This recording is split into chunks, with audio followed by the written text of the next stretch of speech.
Good evening. What you're about to witness is an unrehearsed, uncensored interview. My name is Mike Wallace. The cigarette is Philip Morris.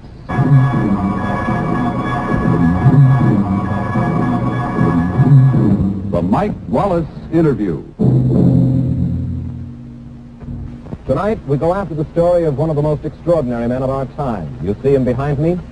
He's 88-year-old Frank Lloyd Wright, perhaps the greatest architect of the 20th century, and in the opinion of some, America's foremost social rebel.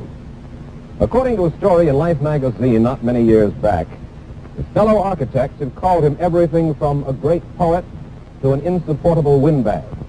The clergy has deplored his morals, creditors have deplored his financial habits, politicians his opinions. And we'll get Frank Lloyd Wright's views on morals, politics, religion, and architecture in just a moment. My guest's opinions are not necessarily mine. The stations are my sponsors, Philip Morris Incorporated, but whether you agree or disagree, we feel sure that none will deny the right of these views to be broadcast. And now to our story. Admirers of Frank Lloyd Wright hail him as a man 100 years ahead of his time. Now 88 years old, he's still designing homes and buildings which are revolutionary, including plans for a mile-high skyscraper for which he's had no buyers yet. But just as radical as Frank Lloyd Wright, the architect, is Frank Lloyd Wright, the social critic. Mr. Wright, before we go any further, I'd like to chart your attitudes specifically by getting your capsule opinions as an architect or as a social critic of the following. First of all, organized Christianity. Why organize it? Christianity doesn't need organizing according to the master of it. The great master poet of all time didn't want it organized, did he? Didn't Jesus say that where a few are gathered together in my name, there is my church? Therefore, you would just as soon see your religion unorganized? Well, that may be why I'm building a synagogue in Philadelphia, a Unitarian church in Madison, a Greek Orthodox church in Milwaukee, and a Christian Science church in California. Are you a religious man yourself? I've always considered myself deeply religious. Do you go to any specific church? Yes, I go occasionally to this one and then sometimes to that one, but my church, I put a capital N on nature and go there. All right, sir. What do you think? You spell God with a G, don't you? I spell God with a G, you will spell it? I spell nature with an N, capital. What do you think of the American Legion, Mr. Wright? I never think of it if I can help it. What do you mean by that? They're professional warriors, aren't they? Mm-hmm. I'm against war, always have been, always will be. And anything connected with it is anathema to me. I've never considered it necessary. And I think one war only breeds another. And I think I've been borne out by the reading of history, haven't I? One war always has in its intestines, another, and another has another. Mr. Wright. Why be for war, and if you're not for war, why are you for warriors? We will come back both to organized religion and the American Legion. I'm trying right now just to get capsule opinions as a sort of chart against which to play the rest of the interview. The third capsule opinion I'd like from you, and then we'll go on to other things.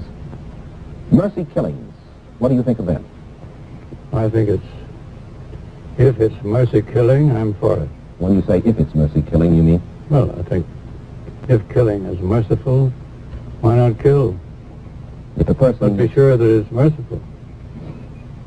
Well, if a person is considerably advanced in age, is at a point where he or she no longer appreciates, understands life, is in constant pain, you believe the doctor should have the privilege? Justification? No. Oh, you would not? No. But I think if they were incorrigibly ill and suffering intolerable agony, and there was no possible hope for them, I think a mercy killing would be a mercy killing. Mm-hmm. You think then that a doctor, for instance, who understands the situation, has the right to take the life of a patient under those circumstances? Well, as to the right, I do not know. Are you speaking legally? Am I speaking legally? Yeah. No, I'm speaking morally. Morally, I think he would have the right. All right, with that as a background, Morally isn't the question, my dear Mike. Morally isn't enough. There's a great difference between morals and ethics. The question is, ethically, has he the right, so far as I'm concerned? Morals are only those of the moment, the fashion of the day. What is moral today won't be moral day after tomorrow, and the day after that. Ethically, you believe he has the right? Ethically, I would say he had a right to end intolerable suffering. With If there was no hope. If there was no hope. With those three opinions as background, let me ask you this, if I may. You obviously hold some fairly unconventional, even unpopular ideas, Mr. Wright. What do you think... I'm unaware of it, so... What do you think of the average man in the United States who has little use for your ideas in architecture, in politics, in religion? Are you speaking of the common man? The average man, the common man. I think that you have sometimes called him part of the mobocracy. Part of the mob. He's the basis of it. I think the common man is responsible for the drift toward conformity now that is going to ruin our democracy and is not according to our democratic faith. I believe our democracy was Thomas Jefferson's idea. I think Thomas Jefferson's idea was the right idea, that we were headed for a genuine aristocracy. An aristocracy that was innate, of the man, not on him. Not his by privilege, but his by virtue of his own virtue, his own conscience, his own quality. And that by that we were going to have the rule by the bravest and the best. Well, now that the common man is becoming a little jealous of the uncommon man, and as H.I. Phillips wrote the other day, he's getting to the point where he says, well, what's the punk got we ain't got? He just got the breaks, that's all. Now that's going to ruin the common man, because the uncommon man is his vision. And I believe what you call the common man is what I call the common man. A man who believes in nothing he can't see, and he can't see anything he can't put his hand on. Would you agree with me? He's a block to progress. He's a block to progress. Would you agree with me that a pretty fair share of our audience tonight either can't or doesn't want to understand modern art like the paintings of Picasso or modern music, let's say by Stravinsky? Possibly they don't even know, don't even want to or cannot understand you. What do you think of these people who either don't understand or don't care? I don't think they matter as far as I'm concerned. I don't think they're for me, and why should I be for them? What do you personally think of Picasso? Some modern, no, let's not say Picasso. What do you think of modern paintings which some people I don't say... think Picasso, he's a good instance. Well, he's a very good instance, but rather than go specific here, I'd like to talk about modern paintings. Some people say that they look like scrambled eggs. Some people say that serious modern music sounds like a bad night in a boiler factory. I would like to know your opinion of modern painting. I've heard all those reactions, and don't you think we all see as we are? And our reactions will be that reaction which is most characteristic of us ourselves. And every time we express a reaction of the sort, we give ourselves away. Somebody said the museum out here on Fifth Avenue looked like a washing machine. This one that you're building? That's one of my buildings. Well, I've heard a lot of that type of reaction, and I've always discounted it as worthless, and I think it is. What do you think of Salvador Dali? I think Salvador Dali is an immensely clever individual. He's artistic, somewhat of an artist, not a great artist. Is he a great... I think Picasso is a great artist. Is Salvador Dali a great public relations specialist? Probably. Are you? I don't think so, because I've never cared very much which way the public was going or what was the matter with it. You said many years ago that you would someday be the greatest architect of the 20th century. Have you reached your goal? Well, no, I think I never said it.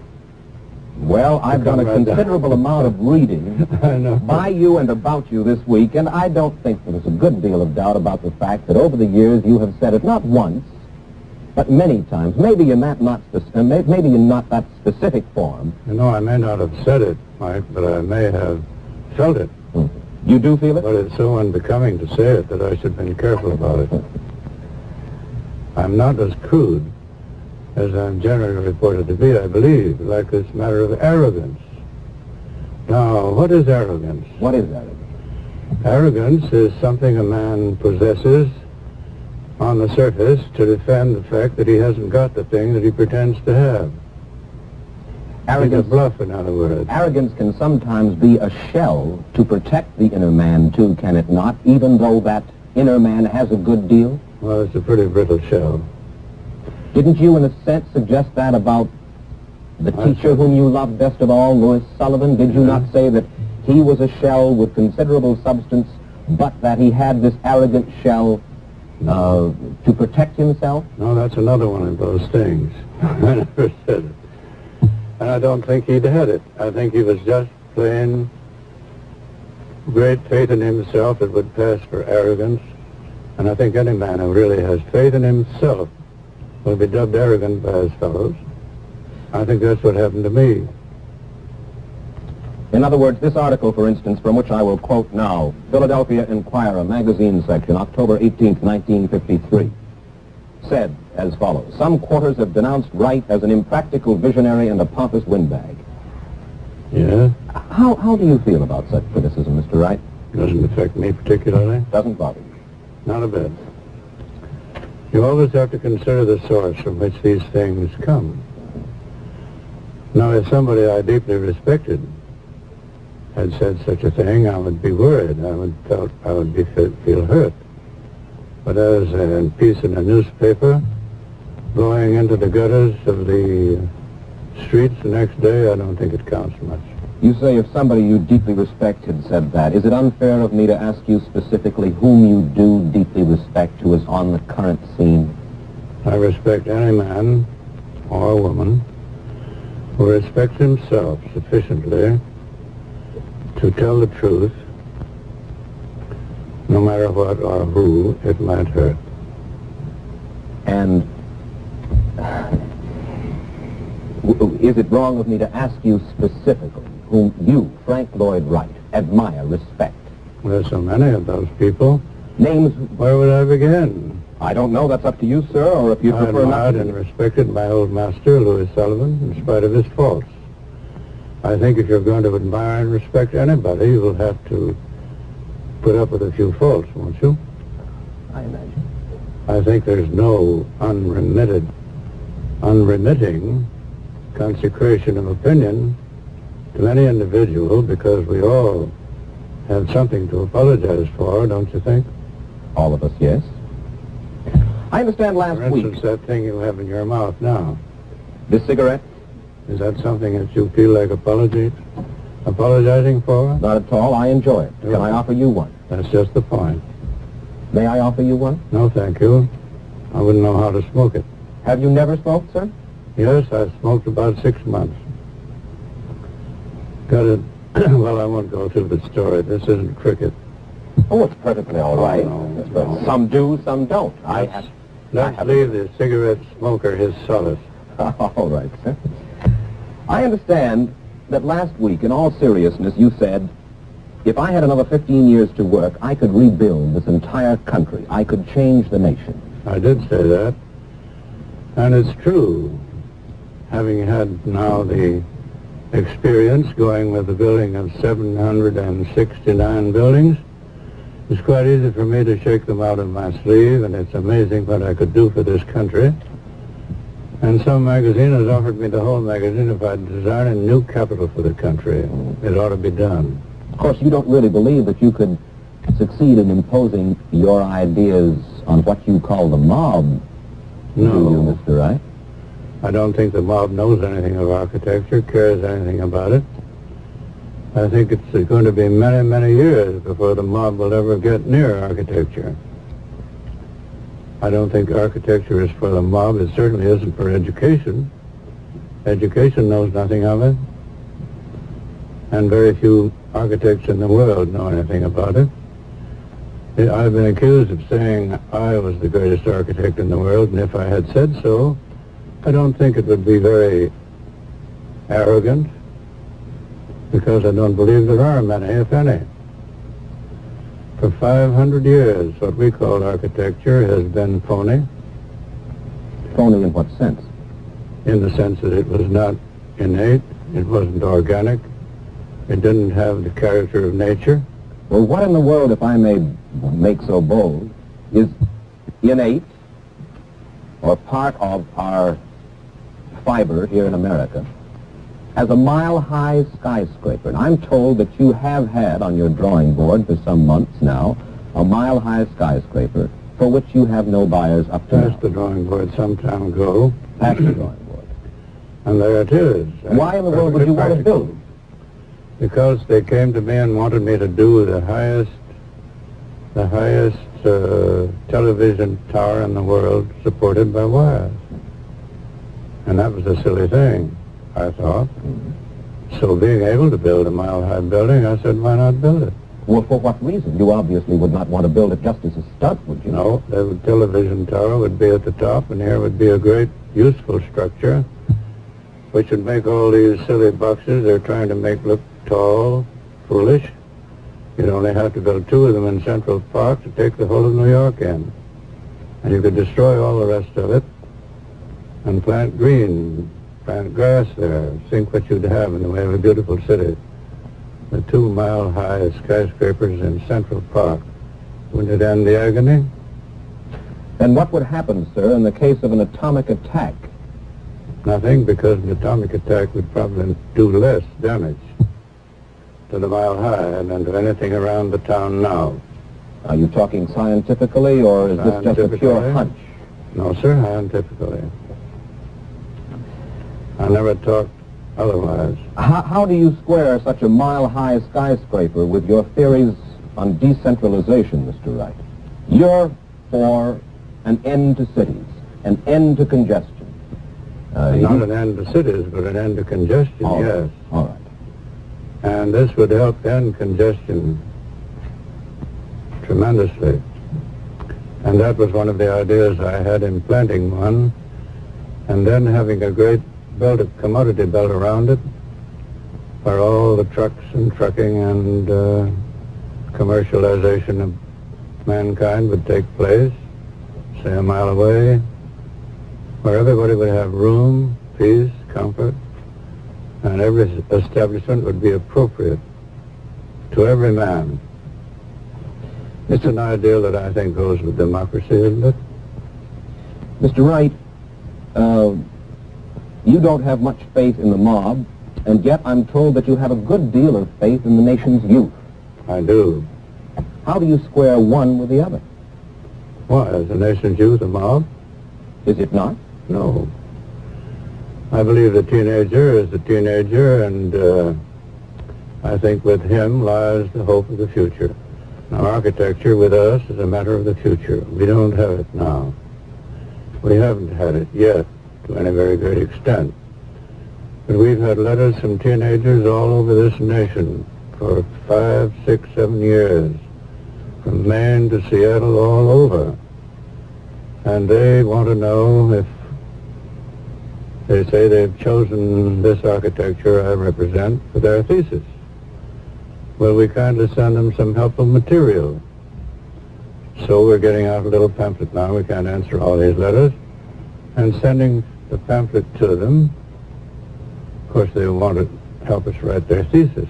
But why have they chosen this architecture? Well, let me ask you this. Now, when they're a few years from now, 15, who are going to build the buildings of the country? The mob. The teenagers. They're not the mob. What is your reaction when I tell you that the nation's teenagers bought 11 million Elvis Presley records last year? Which group of youth do you think will inherit this country 15 years from now? The Elvis Presley fans or the Frank Lloyd Wright fans? The Frank Lloyd Wright fans. Undoubtedly. Why?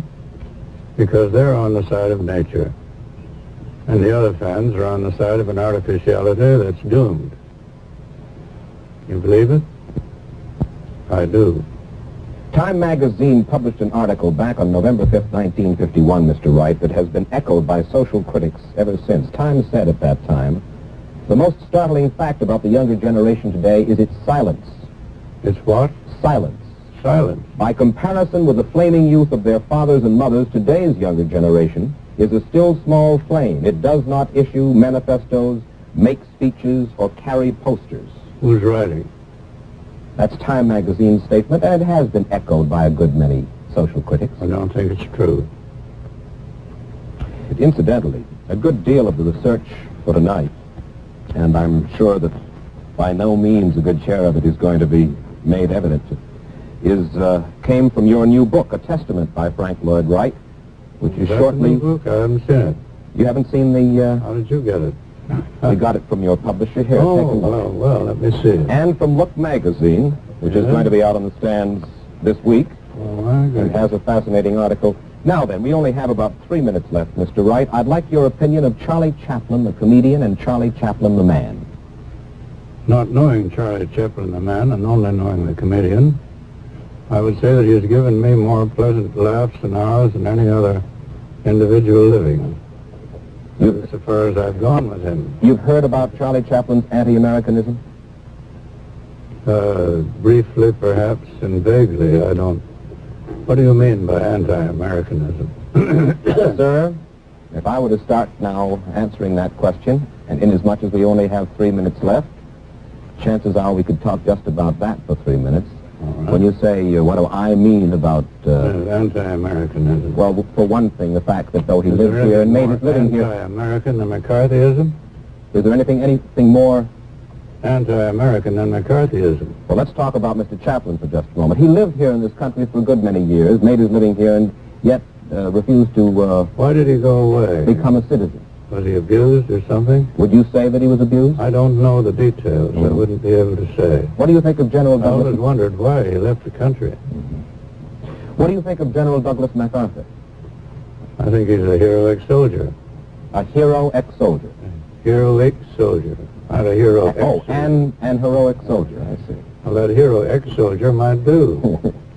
That is all you want to say about the general? I don't know them. I don't know the general. All right, let me ask you this. As an intellectual yourself, Mr. Wright, what do you think of I President... deny the allegation, and I refuse to marry that girl. What do you think of... I don't like intellectuals. You don't like intellectuals? Why not? Because they're superficial. They're up top. They're from the top down, not from the ground up. I've always flattered myself that what I represented was from the ground up. Does that mean anything? I'm trying to figure it out. What do you think of President Eisenhower as an intellect? Well, now, don't ask me as an intellect, because how would I know? But he's a hell of a nice fellow. And one of the nice things I know about him is that my wife voted for him, and I voted for Adlai Stevenson. Why did you vote for Stevenson as opposed to It was Eisenhower? against my conscience, but I thought he was too good for the job. And I was glad he wasn't elected. But you voted for him nonetheless. I voted for him because I thought he would make a good president, but against my conscience because I thought that he was too good for the job. I understand that you may soon design a dream home for Marilyn Monroe and her husband Arthur Miller. What a dream home. That is the word that we Dream took from home? the... Yes. Well, Mr. Arthur Miller has asked me if I'd be interested in designing a house for him, which would mean Mr. and Mrs. Miller, I imagine. Yes. And for Mrs. Miller and Mr. Arthur Miller, I'd be very happy to design a house, but they haven't asked me in so many words yet. Oh, I see. Well, may I ask you one last architectural question? We have just about 10 seconds for an answer to this one, Mr. Wright. What do you think of Miss Monroe as architecture? I think Miss Monroe's architecture is extremely good architecture, and she's a very natural actress and a very good one. Thank you very much. I don't think she was spoiled by too much training as an actress. Are you going to give me this book? I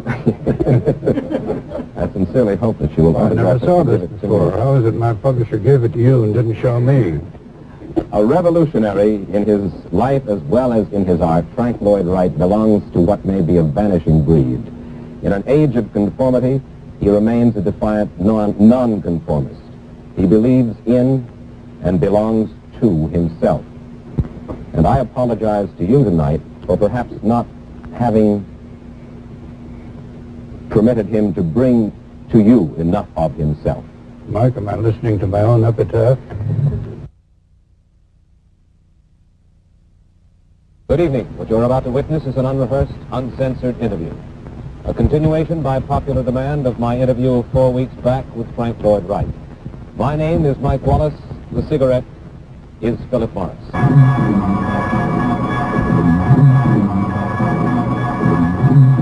The Mike Wallace Interview. Tonight we go after the story of an American whom historians may rank with the greatest men of our time. And if they did rank him that high, Frank Lloyd Wright, a proud egotist, would be the first to compliment them on their good judgment. Born in 1869 and now probably the leading architect of the 20th century, Frank Lloyd Wright has also been hailed as a prophet in politics, religion, and morality. He's been roundly damned, too, for his scathing criticism of American culture. Let's find out why. But Frank Lloyd Wright's opinions are not necessarily mine. The stations are my sponsors, Philip Morris Incorporated. But whether you agree or disagree, we feel that none will deny the right of these views to be broadcast. Mr. Wright, first of all, let me ask you this. You once said if I had another 15 years to work, I could rebuild this entire country. I could change the nation. Now, would you tell me why should you, one man, want to change the way of life of more than 170 million people? Well, have I said change the way of life? Yes, when you say I could rebuild this entire country, I could change the nation. I think the way of life to which the country is committed needs that change. In other words, you're and saying... I think it's taking place, and I see no reason why, with intelligence, we shouldn't plan it. You're saying that practically everyone in the United States is out of step except Frank Lloyd Wright. Not at all. Don't say anything of the kind. It isn't their job to build. It's mine. And I think they should have a right to look to their architects for what they should build. Well, as an architect... And how they should build it. As an architect, how would you like to change the way that we live? I wouldn't like to change so much the way we live as what we live in and how we live in it. Yes, but you cannot differentiate what we live in and the way we... from the way we live. We are what we live and where we live. We shift in what we're in now. We don't really live in it. We don't really understand what it is to live in an organic building with organic character. Well, now, organic building, organic character, these are words which the mobocracy perhaps would have difficulty... Well, let's say natural. Does that suit you better? I'm still not... I would like specifically to know what you mean. How would you like to change the way that we live? I would like to make it appropriate to the Declaration of Independence, to the center line of our freedom. I'd like to have a free architecture. I'd like to have architecture that belonged where you see it standing and was a grace to the landscape instead of a disgrace. And the letters we receive from our clients tell us how those buildings we build for them have changed the character of their whole life and their whole existence. That is different now than it was before. Well, I'd like to do that for the country. When you come to New York, as you did today, and you see... Did you come by air? Yes, came by air. And you see the skyline of New York.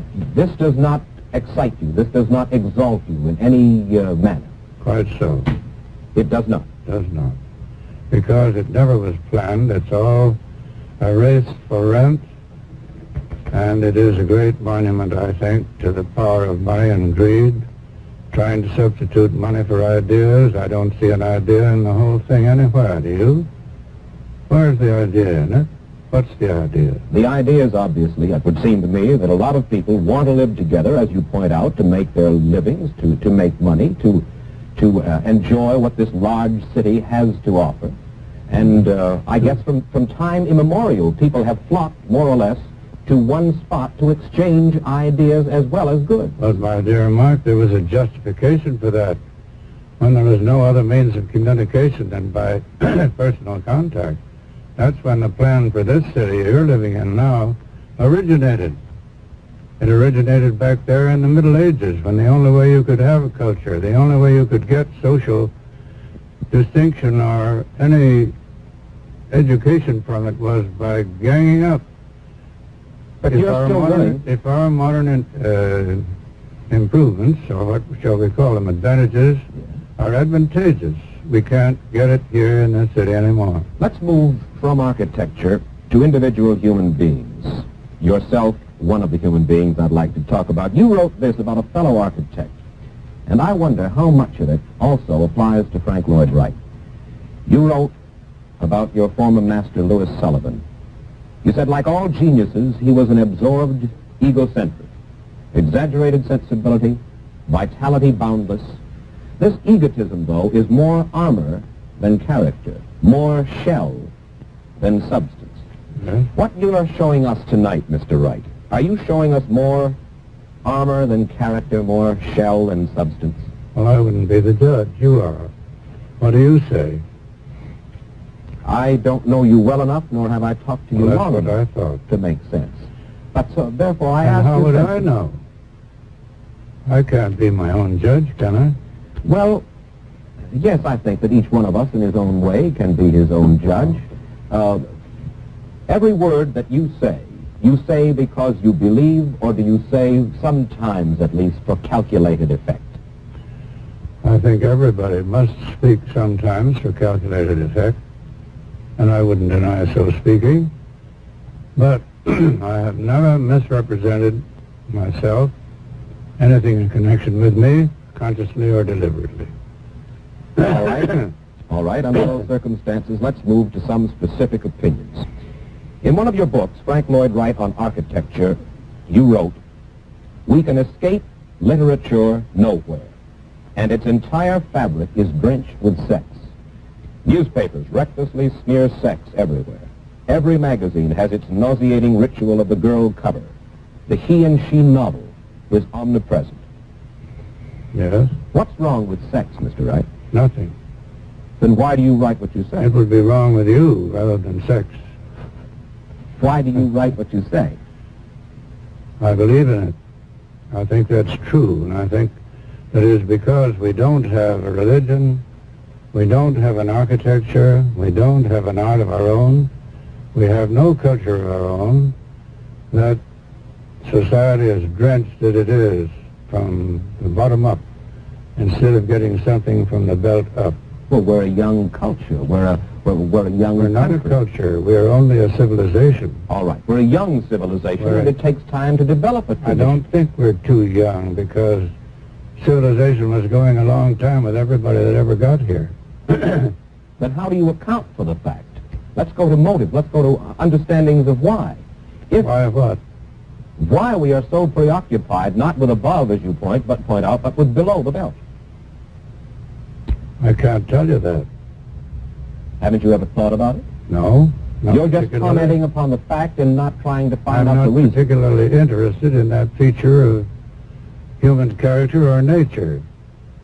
I think I'll have to leave the upper region of the pantaloons to the people themselves. I've never been particularly interested in it.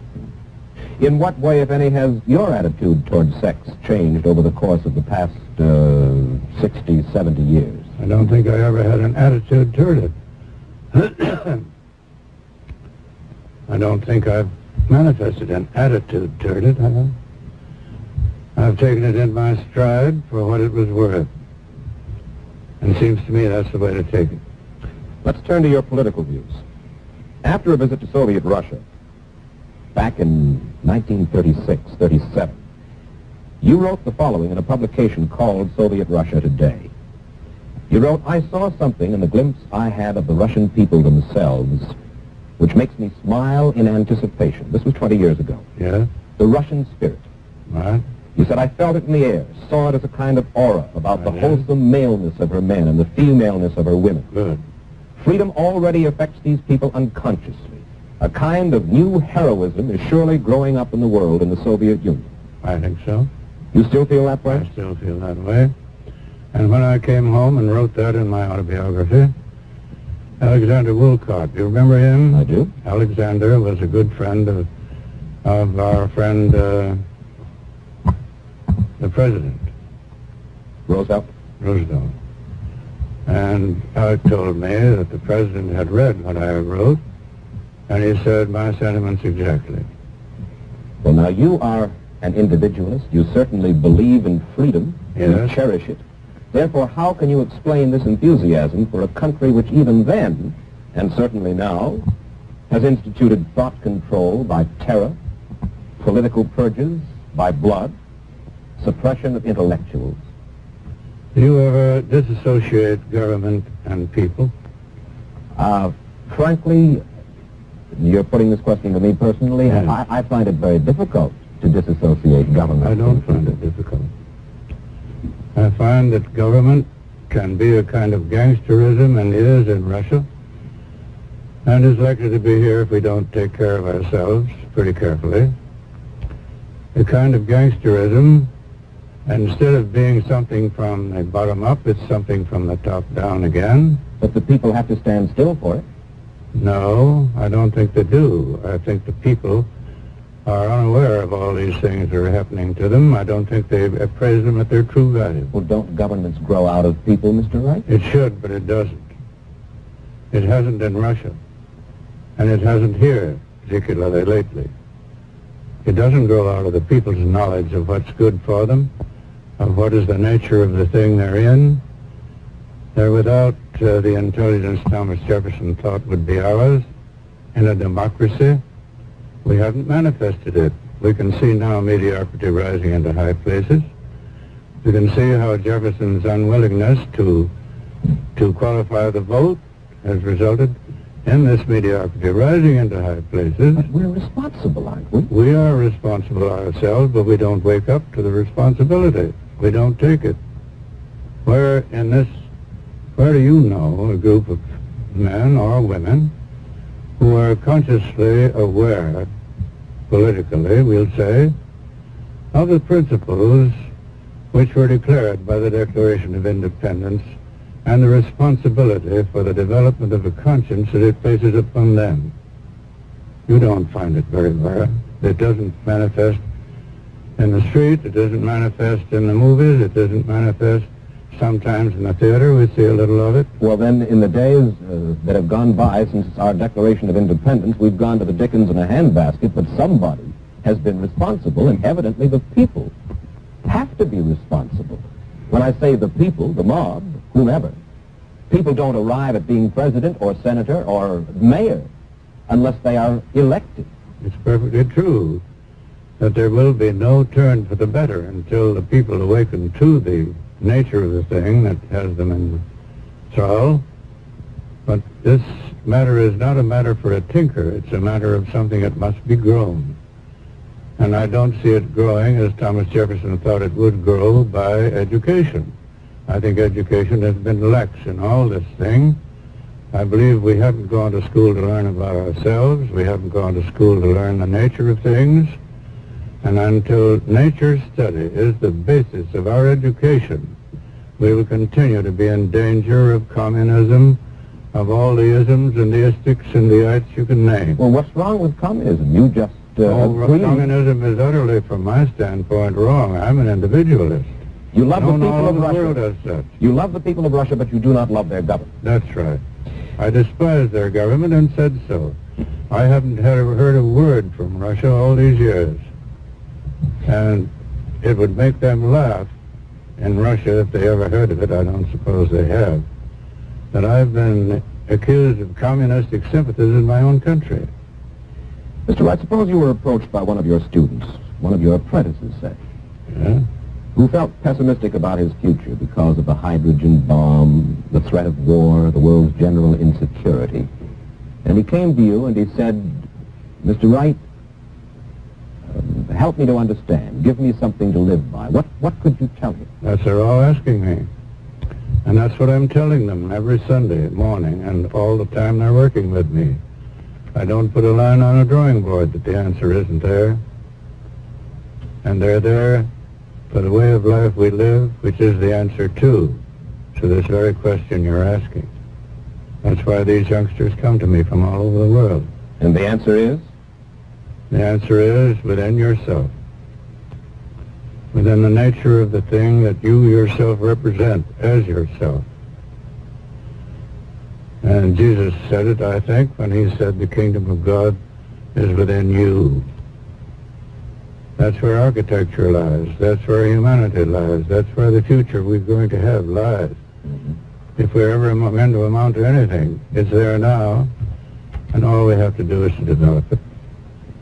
Mr. Wright, you... No, I don't call that the mob. I call that human nature, and I call that humanity. Now, humanity to me is not a mob. The mob is the degeneration of humanity. The mob is humanity going the wrong way. You have faith in youth. You have no faith in the mob. Yet youth becomes adult and turns into a mob. Or do I misunderstand? Yes, it may. But that's our misfortune, and that's because they are not properly educated and don't have an opportunity to go right instead of left. You write, at some small length anyway, in your latest book, A Testament, published by Horizon Press, you write about your religious ideas. I understand that you attend no church. I attend the greatest of all churches. Which is? And I put a capital N on nature and call it my church. And that's my church. Your attitude toward organized religion is one That's what enables me to build churches for other people. Well, I do want to understand. If I belonged to any one church, they couldn't ask me to build a church for them. But because my church is elemental, fundamental, I can build for anybody a church. What do you think of church architecture in the United States? I think it's, of course, a great shame. Because it improperly reflects the idea of religion? Because it is a parrot and monkey reflection and no reflection of religion. Let's go to Is your... that a little bit too fantastic? No. As a matter of fact, no one has asked me, but I heartily agree. And you can take that to the universities and take it to the kind of atmosphere in which they administer education to the young and get exactly the same failure. Well, now, wait. I said that I heartily agree, and yet something immediately comes to mind. When I walk into St. Patrick's Cathedral, and I am not a Catholic, but when I walk into St. Patrick's Cathedral here in New York City, I am enveloped in a feeling of reverence. Sure, it isn't an inferiority complex. Just because the building is big and I'm small, you mean? I think not. I hope not. You feel nothing when you go into St. Patrick's? Regret. Regret? Regret. Because of what? Because it isn't the thing that really represents the spirit of independence and the sovereignty of the individual, which I feel should be represented in our edifices devoted to culture. when you go out into a big forest with towering pines and this almost a feeling of awe that frequently you do get in the presence of nature, do you then not feel insignificant? Do you not feel small in the same sense that I feel small and insignificant? On the contrary, I feel large. I feel enlarged and encouraged, intensified, more powerful. Let's go. That's because why? Because in the one instance you're inspired by nature, in the other instance you're inspired by an artificiality contrary to nature. Am I clear? You are clear, although I must say that I don't agree, because whatever inspires a feeling of reverence, a feeling of goodness, a feeling of not understanding, that's not Oh, no, now you're on dangerous ground. not understanding, I say, is good for the insides, is good for the soul. Maybe very bad. Very bad. Our natures are now so warped in many directions. We are so conditioned by education. We have no longer any straight, true, clean reactions that we can trust. And we have to be pretty wise and careful what it is we give up to, what it is we admire, what it is we're inspired by. I dare say that the Steve Dorr is inspired by the prostitute whom he seeks. I dare say that all these things may be good so far as they go because they are necessary. but I wouldn't say that they're what should be. I wouldn't say that they were ideal. Mr. Wright, what is your opinion of the American press? I think the American press, once upon a time, was characterized by individuals, great ones, strong men. Men with great purpose, strong prejudices, of course, but also strong loyalties and convictions. Today I can't see that there is much trend in what we call the newspaper world. No, that isn't the word. What is the word for this letterpress life? The communications industry? Which the whole country lives now on the newspaper. Mm. Everywhere you go, their nose is in something to read. Yes. Well, how is it we became so literate all at once? How is it now that we are fed, spoon-fed, everything from A to Z, by reading this and reading that, by this newspaper, this magazine, that one. We don't seem to have any life at all except by reading something. Mm-hmm. We learn nothing except by reading. What brought it about? I don't know. Well, you're not against eclectic reading. To a certain extent I am, yes. I think you should not read spasmodically. I don't think you should read just for the sake of reading either. I think if you're going to read, you should read something that'll feed you, build you up, strengthen you, and be what you need to know. What magazines do you read? Almost none, Truly? truly. Then what are the few that you do? Time is the one that I got most out of for a long time. Mm-hmm. I used to get the news from Time, but I don't think lately that I've needed it, and I don't think I've read it much lately. Do you feel... I don't feel that I need to get anything of that sort. Mm-hmm. You don't feel that you need the news? You don't feel that you have to be... Only the general drift and the main I see. substance of it, the particularities, no. Do you think that you are any less rebellious, less of a radical in your art and life than you were a quarter of a century ago, Mr. Wright? Rather more so. Only more quiet about it. To what do you attribute your... Warren MacArthur, a very good friend of mine, once said to me, Frank, here, you don't have to paint your shirt front red and stand out in the street and holler about this. He said, and I begin to think it over, and I think he's right.